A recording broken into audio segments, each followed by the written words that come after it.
In the 15th century, the Republic of Venice sat at the center of global trade. Its wealth required a public stage, and for the city's merchant elite, the Grand Canal was the ultimate display case for their private residences. One building in particular earned the name Ca' d'Oro, or the House of Gold. Its patron, Marino Contarini, commissioned a facade covered in brilliant polychrome paints and extensive gold leaf, ensuring the building literally sparkled against the reflection of the canal. The architecture fuses Northern European pointed arches with the delicate geometric tracery typical of Islamic design. These ogee arches, with their signature S-curves, are the hallmark of the Venetian Gothic, a style that proved the Republic was as much a cultural crossroads as it was a commercial one. By the 19th century, the gold had faded, and the palace entered a period of severe decline. Under the ownership of the ballerina Marie Taglioni, the building was hollowed out. She ordered the removal of the original Gothic external staircase and sold the 15th century wellhead from the courtyard. After decades of neglect and the sale of its original masonry, the House of Gold had become a decaying shell. The immense wealth that built it had failed to protect it from a systematic erasure of its history. In 1894, Baron Giorgio Franchetti purchased the ruin. He did not treat the building as a residence, but as an archaeological project, beginning a 2-decade effort to physically restore the 15th century layout that had been dismantled. Franchetti's restoration involved a hunt for the palace's scattered elements. He eventually located the original red Verona marble wellhead in a Paris antique shop, purchased it, and returned it to its rightful place in the courtyard. To ground the courtyard, Franchetti personally designed and laid an intricate opus sectile floor.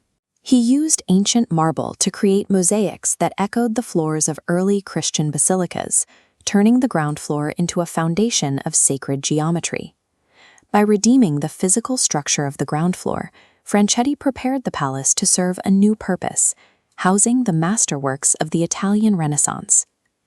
On the piano nobile, or main floor, Franchetti assembled a collection that challenged regional boundaries. He placed Venetian masters alongside early Netherlandish painters like Jan van Eyck, highlighting the international exchange of techniques that defined the period. The most significant work was given its own environment. Franchetti built a marble-clad chapel specifically for Andrea Mantegna's San Sebastiano, the artist's final painting, which remained in his studio until his death. Overgrown fig vines crawl across a broken marble column and cracked architrave. These specific architectural ruins were Mantegna's way of signaling the decay of the pagan world and the rise of a new spiritual order. In the lower right, a banderole spirals around a snuffed candle. The Latin text translates to, "Nothing is stable except the divine, the rest is smoke." This meditation on the fleeting nature of life stood at the center of Franchetti's 20-year effort to physically arrest that very decay.